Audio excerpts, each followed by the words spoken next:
I've had a really pleasant morning and I woke up really tired, but I got up, I went to yin yoga, which to be honest was a little bit of a flop. It was very cold in there, the instructor wasn't giving. However, we made it happen. We went, did some grocery shopping, I came home, made some eggs and some avocado toast, and then made some banana bread whilst the kitchen was still dirty, and I'm very excited to indulge in that for dessert tonight.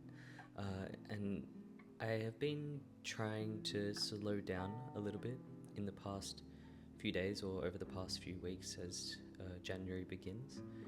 I think in 2024, I don't know, I just spent too much time on my phone, and I probably have spent too much time already on my phone in January, but I'm trying to be more conscious of it, especially over the past few days. And I don't know, I really want to be intentional with this year. I feel like it's the year of creativity, of expression, of being kind and slow, and so I really want to be mindful of that. I've decided to sit down today and do some journaling. I got a new journal yesterday.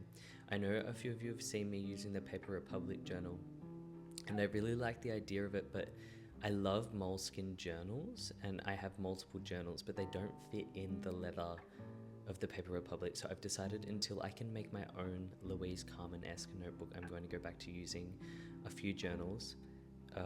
And so yesterday I went and bought a new moleskin, which I'm so excited about. Just talk you through a little bit about my journaling routine and the journals that I use. And so first of all, I have my everyday regular journal, which I decided to get in green this year, which I'm so excited about because this will probably only last me 3 months, let's be honest, like these thin moleskins. I usually use the expanded, but I like the process of writing on the flatter pages. And so I sort of just wake up, I do some stream of consciousness journaling in this one. And I'm gonna this year stick things into it. So if I go to the cinema, I'm going to stick a movie ticket in there from that day. I might stick a photo in the front cover of myself, and so I can look back in years to come of what I look like in January of 2025 and what was going on. Yesterday I also wrote out some intentions for the year, because as I said, I'm trying to be more intentional and more mindful. There's some to do about being intentional when I'm reading and reflecting on what I'm reading, about being free, about not caring what others think, about drinking more water and giving back to my body in a kind way through just gentle movement like yoga and walking and eating more whole foods, spending more time in the ocean. I grew up in the ocean down on the beach, and I want to get back to that, and so this year I want to spend more time outside, just less time on my phone, I think is the main gist of all these intentions. To be honest, I want to be able to travel more, and just savor the moment, spend more time with creative people and people around me who I love and cherish, and let them know that I love and cherish them. And so this is just my general journal, which I'm really excited about, to move into just a more free space, because I feel like for so long I've been so rigid in my journal where I just write pages upon pages, but I want to be able to stick things in here, do little drawings, because I feel like that's the point of a journal, is to allow you to have a space where you can just express yourself. I also have Mary Oliver's devotions here because I was thinking of writing a little poem to stick in the front. And so I was going to copy that out, maybe read a few poems as well. And I got sent a few things by Muji, so I'm going to stick it in with a little piece of paper because I feel like that's something different, a different medium. I have my pencil case here, which just has a bunch of ballpoint pens, some highlighters, and yeah, it's nice to have a few different colors as well because Muji sent me, and I love the Muji ballpoint pens. I'm here for them. I understand the hype. I really do. Here I have my reading journal. So pretty much in here I track all the books I read, and this is a part of my main reading goal for 2025 is to be more intentional and reflective. So not just read passively, but to really think about what I'm reading and write notes and reflect and share my thoughts, and be challenged by other people, I think is a massive goal. I'll read you out my goals. Now I always say that, well, for the past few years I've said I didn't want to set a numerical goal, and I do agree with that, but I also want to consciously read more. to spend less time on my phone. I think I just sit there and, as so many do, just waste so much time scrolling and just not being productive. Whereas I could be reading and reading so much more and learning so many new things from such a wide range of people. And so this year I do actually think I want to try and read 100 books, but at the same time I don't want to set a numerical goal. So I think I just want to read more, spend more time reading, because I definitely can do that. Like, there's no excuses as to why I shouldn't be doing that.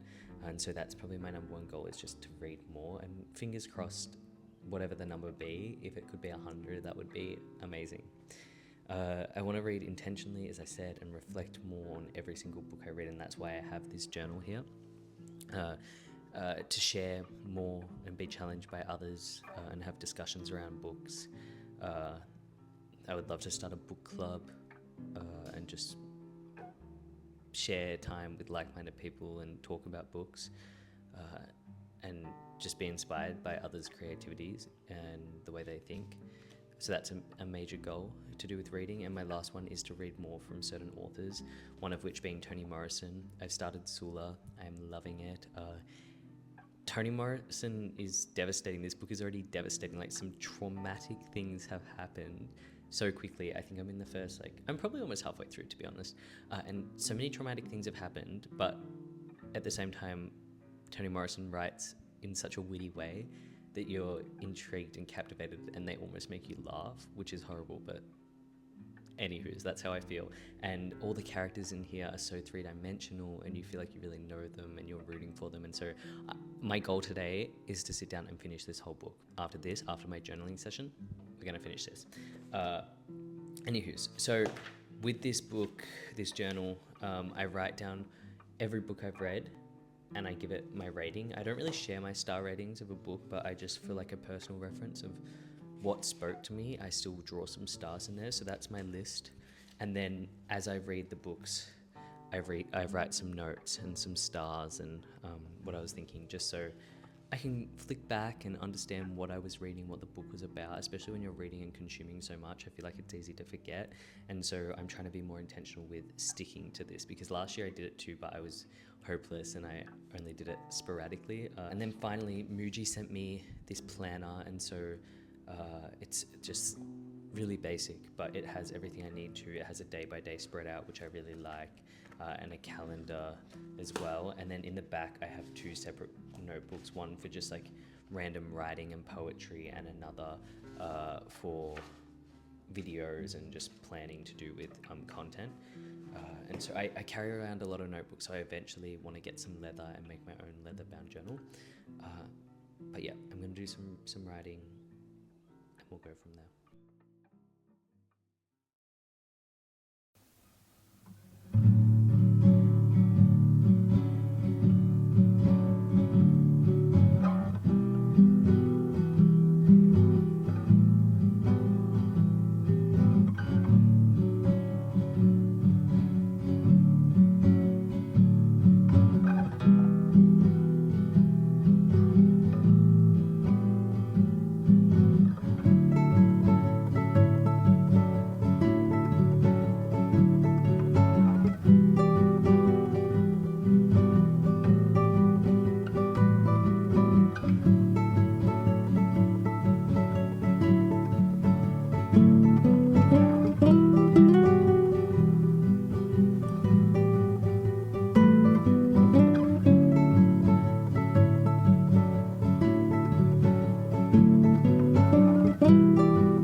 Collecting physical media and physical formats of my memories is something that I've really wanted to prioritize this year. I feel like I've been saying this for over a year, but then I feel as though the time always just escapes me and I never get to it. But another creator that I love and am constantly inspired by on here, Cameron Nuttall, she's just launched a new business called Somni, which is a platform that's aimed to inspire people to collect these physical memories and to slow down. So I purchased her template that she sells where you can organize your photos, and I printed them out, a few photos from the past few weeks of January. And it's just crazy how fast time flies. Like, these photos have only been taken over the past few weeks, but it feels like forever ago. I found the process of putting all the images into the scrapbook and cutting them out and writing poems and choosing colors so cathartic, and it was nice to just slow down for a moment. I think this took me around 2 hours, but it went by so fast, and I can definitely see this becoming a ritual every month for me, and I'm just so grateful that I have finally started.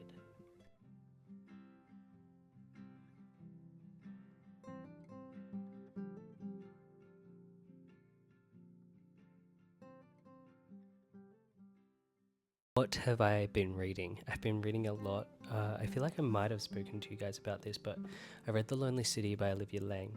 I finished it in 2 sittings, I think. I went to a bookshop, a cafe, and I literally just sat there and devoured the whole thing. If you are in any way interested in art and the body and loneliness and how they all weave together, then The Lonely City is definitely going to be up your street. I thoroughly enjoyed it.